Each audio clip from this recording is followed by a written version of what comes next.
Hello and welcome back to 5-ish minute reviews. And yeah, I got myself a TwoSun sitting here. This episode is going to be TwoSun heavy, but you can probably already tell that by the thumbnail and all that sort of stuff here. I think I'd recently reviewed this. Not sure if it's going to be up on the channel by this point, but here we are. This is a Type A design. This is the TS416 Kilij. This is a little bit more of a production version of it rather than the original one. That I don't know who he did manufacturing for the original one, but there are some slight differences, of course. Let's go ahead and kind of talk about it here. We have Micarta. We have some nice high thread count Micarta going on here. Nice full back spacer like that. We got a pocket clip here that's single attachment point, but inset into the titanium here. And we have a little crenellated lock bar relief here. Now the original one did have a bit of a wider pocket clip end here with a ceramic ball in it. And that might help because the crenellations here are pretty intense on this guy here. This will harm some fabric on your pockets. Just no other way around it. It would have been a little bit less problematic. Yeah, that's a word, sure. If this was done internally, but that wouldn't have been keeping in line with the original design, which this is a production version of here. The micarta is absolutely nice and flush here, but does raise up just a little tiny bit, starting maybe right around here. Not sure if that's going to be the same on anybody else's, but if that's something that absolutely would drive somebody crazy, you can take that out and just sand the flat portion on the bottom. That way you don't ruin any of the finish up there, and it would sit flush. So, let's go ahead and open this guy up, and yeah, we have an N690 blade on here. This is another one of those that they're using the steel for. Looks like I got number 56 here. And yes, this is interesting. It almost kind of looks like it's a Persian-esque kind of blade, but because it drops down so much there, that tip is pretty close to exactly on the same axis there as the pivot. So, I mean, this thing acts quite a bit more like a drop point, but of course it's not anywhere near as tall as you might think that it would be. This thing is very robustly ground. I have this reprofiled to 20 degrees, and we can still see quite a bit of a shoulder kind of forming up here. Unfortunately, the plunge grind isn't fantastic on it. I did my best to avoid having a smile there, even though I got just a little bit of one. So that will continue to get worse, unfortunately, on there. And I would love a little bit of jimping here on the top portion, but it's not there. What are you going to do? This does have TwoSun's call-out pivot collar on this guy here, whereas the original had a different pivot collar, obviously, since TwoSun didn't manufacture it. The action on this guy is quite nice, feels nice and solid, and has a really, really crisp detent. I'm not really putting any pressure on it, and yeah, this thing just rockets out there. So, unless you're, well, I mean, even if I'm trying to fail the dang thing, it's just not happening. This thing's coming open. So that's pretty darn good. I do like a lot of that. Yeah, it's a pretty good knife overall. A decent kind of production interpretation of the original Kilij, which I actually did not get to hold or kind of play around with one of the originals there. By the time I was interested in them, they were sold out and all that sort of stuff. And I don't think he's gone back to do another run of them, moving on to some other stuff there. But still, pretty interesting knife. This because of the geometry on it. This is a heck of a lot more in the vein of tacticality and pokeability rather than sliceability or some other EDC sort of stuff. But still, it's done quite well. Let's get some specs on it, and we can go ahead and jump off a little bit. We got 3.36 inches for the blade from the edge of the handle there out to the tip. That's 85.3 millimeters. Speaking of, that blade stock thickness is 4 millimeters, which is, you would think, yeah, that's definitely TwoSun, and it is, but the original was also that way, so, that's not them kind of putting their own spin on it. We got 4.46 ounces, or 126.5 grams here. And the handle is 0.55 of an inch thick here, so 14 millimeters exactly. So it's a little bit on the thicker side, but still, it's really well done interpretation there. So there we go with that. Next up is actually a couple of things here. And it's a couple of pens that I ended up getting rather recently. One of them is an upgrade, and the other one was this guy, which was like the Pen 31. Yeah. And this is another one of the Pioneer EDC design pens, which have done pretty much some of the best designs for their pens here. This one's not exactly my favorite, though. We have the pocket clip that ends up acting as the bolt action on this one, which makes it maybe a little bit more difficult to fidget around with it or something like that. I don't know, but because of that, it's also not tight up against the body there all that much because it needs to pivot and stuff like that. So this one doesn't feel quite as secure in my shirt pocket or anything like that than some of the others do. But still, it's pretty good. We got the TwoSun logo on the butt end of it there. Still, this takes the Parker G2 cartridges in case you need to replace that. And this one is the TS06. This is definitely an original TwoSun design here, where we have a carbon fiber body, and then we got brass on either side. And, yep. Well, we have whoops, that was my ruler. Sorry about that. I will hope that I remember to deal with some of the audio that probably happened from that. But yeah, we have steel hardware there, but the pocket clip and the cap is titanium on this guy. A little bit on the small side. But this is the Pen06-UP. The original one is right here because I also have that, which ends with the little brass finial here. Whereas this one, that little brass finial does have, well, no, they both have that those kind of lines there. But it's actually, yeah, able to screw the pen cap on there, whereas the original one does not. So that does extend the length of it a little bit. Definitely helps for some extended length for writing and all that sort of stuff. But otherwise, yeah, it's basically right around the same.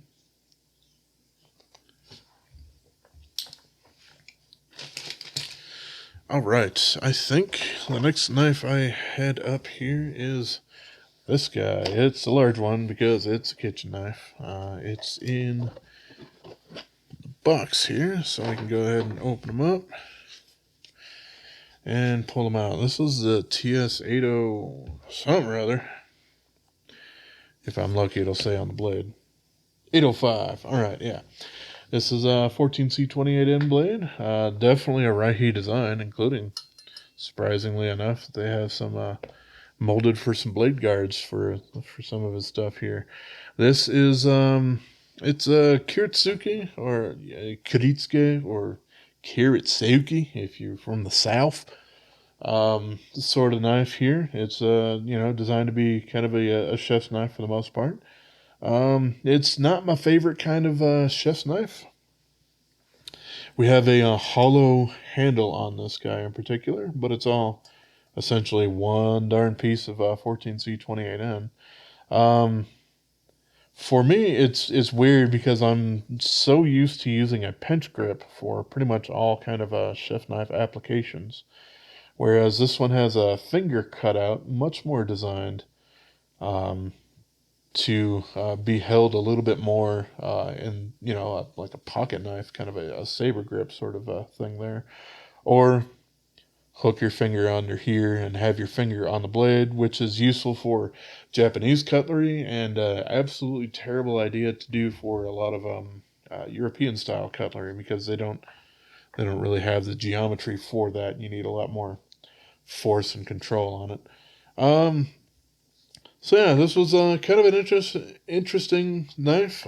This is definitely not going to replace the TS999 chef's knife that I've been using for several years in my kitchen now. And also these little areas here where your finger curves in on the blade. None of that blade there is useful under almost any circumstances unless you're trying to slice something up in the air or something like that and you want to start it way, way back there. Otherwise, that's just kind of an extra thing that I find to be a little bit more dangerous rather than useful in any particular way, shape, or form. But yeah, there you go.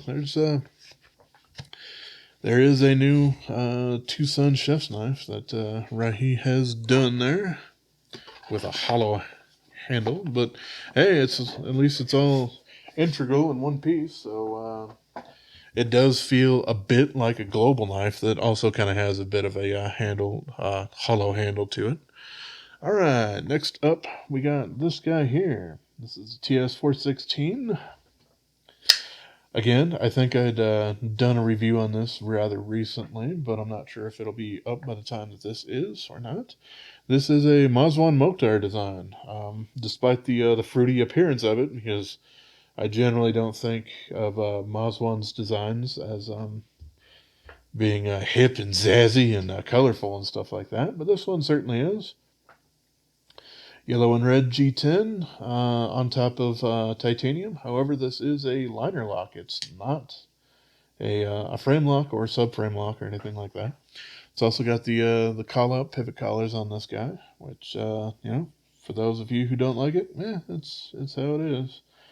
Pocket clip, which is not the usual standard ballpoint sort of thing, but this still has so much tension on it, and it's still fairly thin. This thing is very difficult to get into and out of the pocket, unfortunately. However, it is nicely secured into the handle. Only one screw on here, whereas it looks like they could probably have a secondary pen or something like that. But at least you can swap it over to the left side, so that's nice. The blade itself, D2, done really, really well. Ground nice and thin. And we have a nice full backspacer here, so even if they did undergrind it or anything like that, you're not going to cut yourself on it. And there's no blade wrap on the inside, so, they did a decent job with it this time around. For me, with larger hands, it doesn't work, unfortunately. It's kind of designed for both of your fingers to be in there, and both of my fingers together, index and middle, too wide. You can choke up on it, and that makes it a bit more comfortable, but maybe not the only grip that you might want to use on a knife like this. It also feels pretty good to grip it back here, but you have like no control over the blade on this thing. Might be all right for chopping, something that you probably shouldn't do with D2 steel, on top of the fact that this is a folder, but it at least feels good, and you have some decent reach if you're doing some thrusting or something like that. But yeah, if you got normal to smaller sized hands, this thing is probably pretty darn good.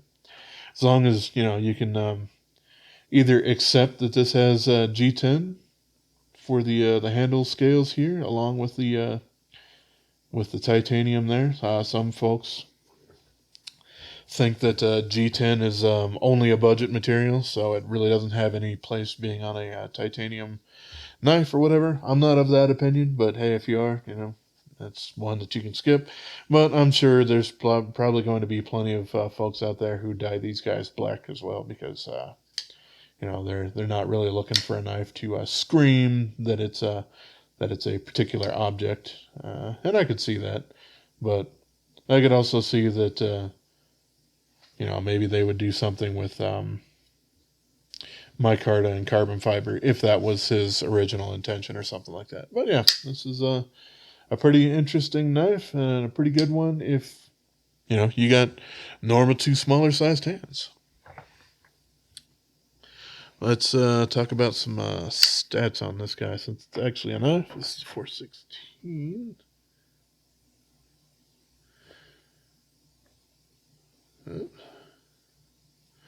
There we go. So, blade length on this guy, 3.59 inches, or 91.1 millimeters. 4.1 millimeter blade stock thickness. Quite thick on this guy. And because of that, it's a nice smooth drop. This does have multi-row ceramic bearings in here, so that does change the feel up a little bit. Makes it feel a little bit stronger in a kind of side-to-side sort of area due to two rings of contact around the blade instead of one. 6.63 ounces though, 188 grams. This is a heavy knife. And the handle on it is 0.59 of an inch thick, or 15 millimeters. So yeah, this is a big knife that has a pocket clip that's quite difficult to actually get onto your pants, but at least it won't shred it up, kind of like the Kilij that I had looked at a little bit earlier. And it's nice that the thumb stud just maybe barely covers some of the blade path there, but you won't really have much to worry about there. And the last one here that I'm going to talk about is this guy. I'm trying to pull up my information on it, so that's why I'm stalling like I'm trying to make up something. Yeah, here we are. Okay, it's SixLeaf SL-28. Correct. It is indeed. This is a SixLeaf knife, and the first one from NightMorning. So this is not a rattlesnake-made knife, nor is it Jelly Jerry, who did one with these guys just a little while back. This is an absolutely phenomenal knife. I will just kind of make that statement right there. I absolutely am enjoying the hell out of this thing.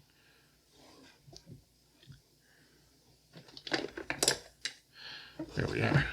Sorry about that. Grabbing a knife that I thought might be a little bit relevant to here. This is, of course, another NightMorning design that's very, very well known and popular, and TwoSun has made plenty of production runs of it. And we can see we kind of have similar kind of design language, similar kind of size sort of things. But yeah, let's go ahead and talk about this guy here.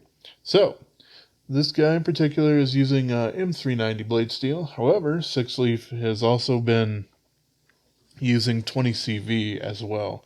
Same blade steel, but 20 CVs from here in the States rather than M390, which is from Austria.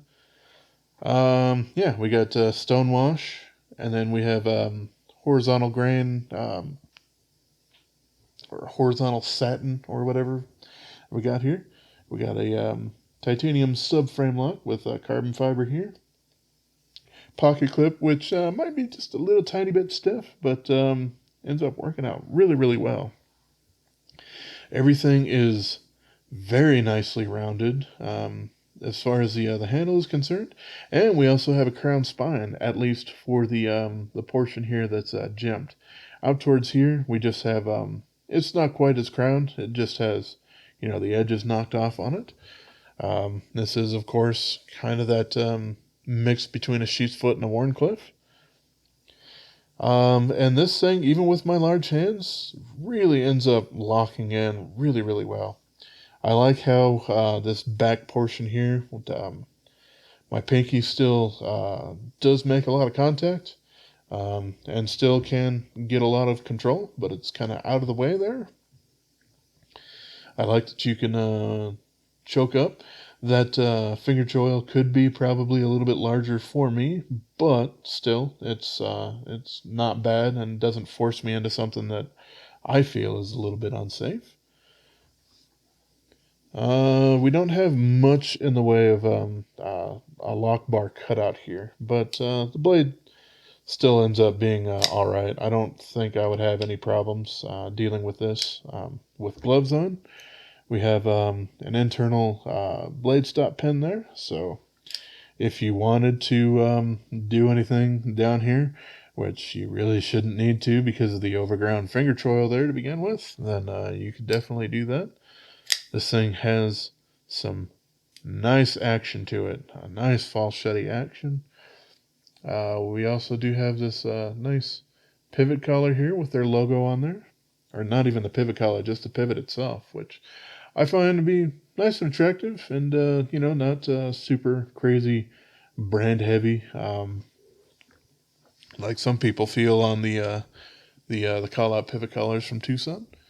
This guy, we have this kind of eye here, which works all right for a thumb stud kind of opening.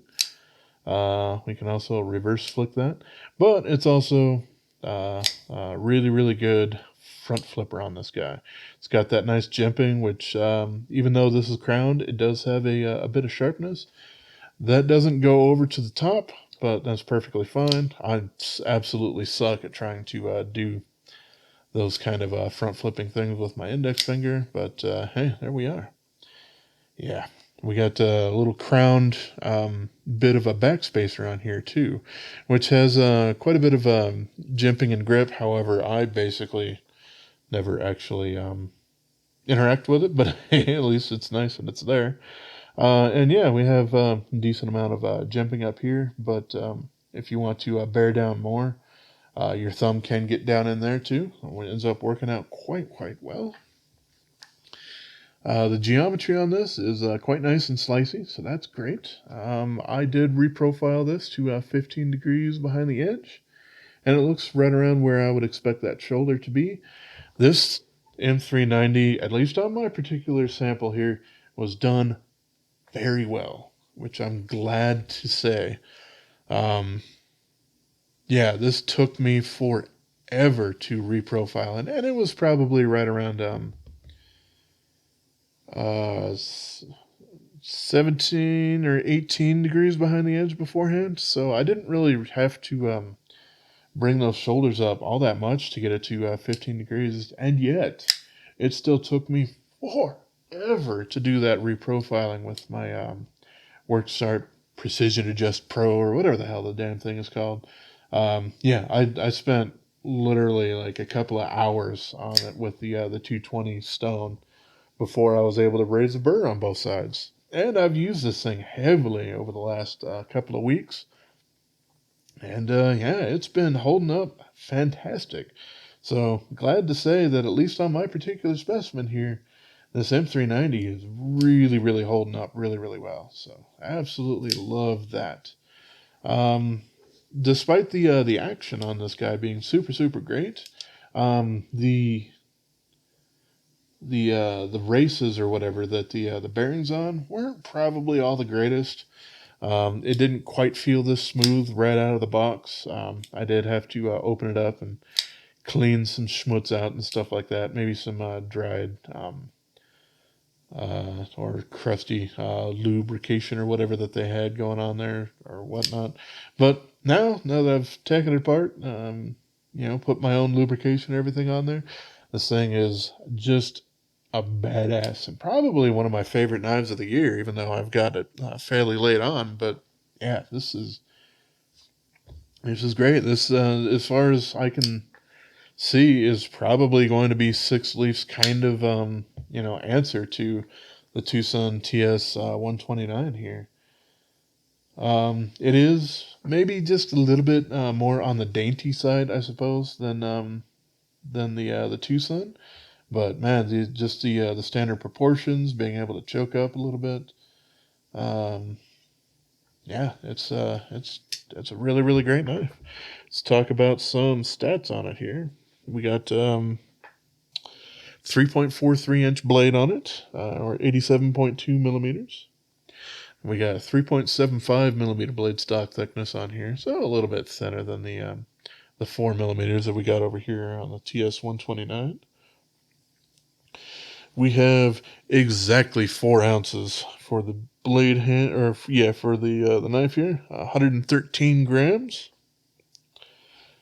And 0.54 of an inch at the thickest point here. Obviously, this thing has quite a bit of a contoured curve to it. That's 13.7 millimeters here, and yeah, I've been really, really enjoying this thing lately, and yeah, it actually tickles me pink that the M390 has been really, really doing a great job. I've only really seen these on eBay through auctions so far, but I'm sure they'll probably make their way other places like White Mountain Knives and Amazon through their Tangly seller or whatever.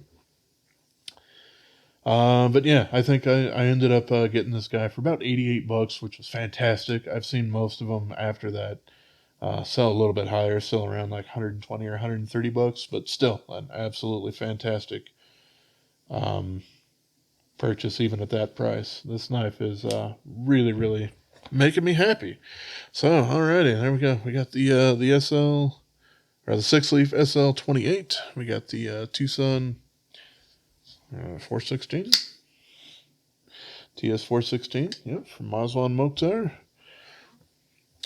And the TS426 Kilij here from Tepe Designs.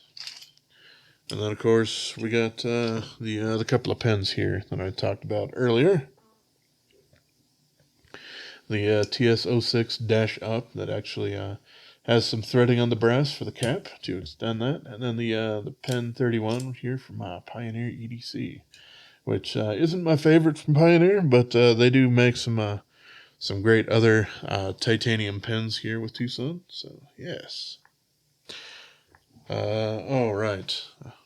Where the hell did I put that big old knife here? Also, that hollow handled 14C28N Kiritsuke kind of chef's knife here from Raihi Design. But alrighty, there we go. There's everything I wanted to cover here. Both of these guys are kind of interesting. I'm happy to have them, but I don't think either of them are probably going to get me a huge amount of pocket time. I've been struggling to remove this from my pocket, or at least from my rotation, because I've just really been enjoying this thing quite a bit. So, that one's definitely a winner. But yeah, that's everything I wanted to say there. So as always, appreciate y'all for watching, and have yourself a wonderful rest of your day, yo. Of course, now that we're here at the end of the video, you can say like, comment, subscribe, all that sort of good stuff. Definitely gets my thoughts and opinions and everything out there to a wider audience, which, for some knives, probably not all that important, but, for like TwoSuns and stuff like that, it's nice to have somebody who can cover so many of them. And, well, it does definitely cost me a hell of a lot of my pocket change to do so. So, alrighty, I'll catch y'all in the next one.